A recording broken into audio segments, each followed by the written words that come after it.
ಹೊಸ ಸಂಸ್ಥೆ ಮಾಡಿದ್ವಿ. ಸಿನಿಮಾಗೆ ಸಂಬಂಧಪಟ್ಟ ಎಲ್ಲ ಡಿಪಾರ್ಟ್ಮೆಂಟ್ ಅನ್ನ ಮೆಂಬರ್ಶಿಪ್ ನಮ್ಮ ಚೇಂಬರ್ ಅಲ್ಲಿ ಮಾಡ್ತೀವಿ. ಸೊ ಅತಿ ಕಡಿಮೆ ಬೆಲೆ ಮೆಂಬರ್ಶಿಪ್ ಇರುತ್ತೆ. ಕಲಾವಿದರು, ನಿರ್ದೇಶಕರು ಪ್ರತಿಯೊಬ್ಬರಿಗೂ 2000 ರೂಪಾಯಿ ಇರುತ್ತೆ. ಮತ್ತೆ ನಿರ್ಮಾಪಕರಿಗೆ 5000 ರೂಪಾಯಿ ಇರುತ್ತೆ.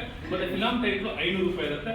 ಸೊ ನಾವು ಈ ಫಿಲಂ ಚೇಂಬರ್ ಮಾಡೋ ಉದ್ದೇಶ ಏನಂದ್ರೆ, ಈಗ ಪ್ರಸ್ತುತ ಫಿಲಂ ಚೇಂಬರ್ ಏನಿದೆ ಅದು ಚಿತ್ರರಂಗದ ಏಳಿಗೆಗೆ ಯಾವ ಕೆಲಸನೂ ಮಾಡ್ತಾ ಇಲ್ಲ. ಈಗಿನ ಫಿಲಂ ಚೇಂಬರ್ ಅಧ್ಯಕ್ಷ ಇರ್ಬೋದು, ಯಾವ ಕೆಲಸ ಕಾರ್ಯಗಳು ಮಾಡದೇ ಇರೋದ ನಾವು ಇದೆಲ್ಲ ನೋಡಿ ಒಂದು ಹೊಸ ಫಿಲಂ ಚೇಂಬರ್ ಮಾಡಿದ್ವಿ.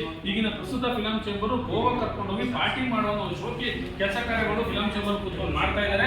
ಸೊ ಇದನ್ನೆಲ್ಲ ನಾವು ಖಂಡಿಸ್ತೀವಿ. ಈಗಿನ ಇತ್ತೀಚಿನ ದಿನಗಳಲ್ಲಿ ಮೊನ್ನೆ ರೇಣುಕಾ ಸ್ವಾಮಿ ಅನ್ನೋ ಒಂದು ಯಾವುದೋ ಒಂದು ಇನ್ಸಿಡೆಂಟ್ ಆಯಿತು. ಅವರಿಗೆ ಫಿಲಂ ಚೇಂಬರ್ 5 ಲಕ್ಷ ರೂಪಾಯಿ ದುಡ್ಡನ್ನು ತಗೊಂಡ್ಕೊಟ್ಟಿದ್ದಾರೆ.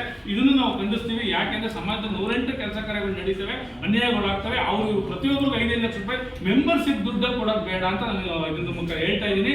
ಸೊ ನೀವು ಸದಸ್ಯರುಗಳನ್ನ ದುಡ್ಡನ್ನ ಈ ಥರದ ದಯವಿಟ್ಟು ಪೋಲ್ ಮಾಡಬೇಡಿ. ಈಗಿನ ಫಿಲಂ ಚೇಂಬರ್ ಅಧ್ಯಕ್ಷರು ದಯವಿಟ್ಟು ಈ ಗೋವಾ ಶೋಕಿಗಳು ಈ ಪಾರ್ಟಿ ಕಾರ್ಯಗಳೆಲ್ಲ ನಿಲ್ಲಿಸಿ ಚಿತ್ರರಂಗದ ಏಳಿಗೆಗೆ ಕೆಲಸ ಮಾಡಿ ಅಂತ ನಾನು ಕೇಳ್ಕೊತಾ ಇದ್ದೀನಿ. ಹಾಗೆ ನಮ್ಮ ಕನ್ನಡ ಫಿಲಂ ಚೇಂಬರ್ ಈಗಾಗಲೇ ಡಿಸೆಂಬರ್ ನಾವು ಸ್ಟಾರ್ಟ್ ಮಾಡಿ ಇದುವರೆಗೂ 450 ಜನ ಮೆಂಬರ್ ಆಗಿದ್ದಾರೆ. ಸೊ ಮುಂದಿನ ದಿನಗಳಲ್ಲಿ ನಮ್ಮ ಸಂಸ್ಥೆ ದೊಡ್ಡ ಮಟ್ಟಕ್ಕೆ ಬೆಳೀತದೆ ಅಂತ ಒಂದು ಆಶೆಯಲ್ಲಿದ್ದೀನಿ. ದಯವಿಟ್ಟು ಎಲ್ಲರೂ ಸಪೋರ್ಟ್ ಮಾಡಿ. ಕನ್ನಡ ಜನತೆ ದಯವಿಟ್ಟು ನಮ್ಮ ಸಂಘನ ಬೆಳೆಸೋದ್ರಲ್ಲಿ ಒಂದು ಆಶೀರ್ವಾದ ಮಾಡಬೇಕಾಗಿ ದಯವಿಟ್ಟು ಕೇಳ್ಕೊತೀವಿ.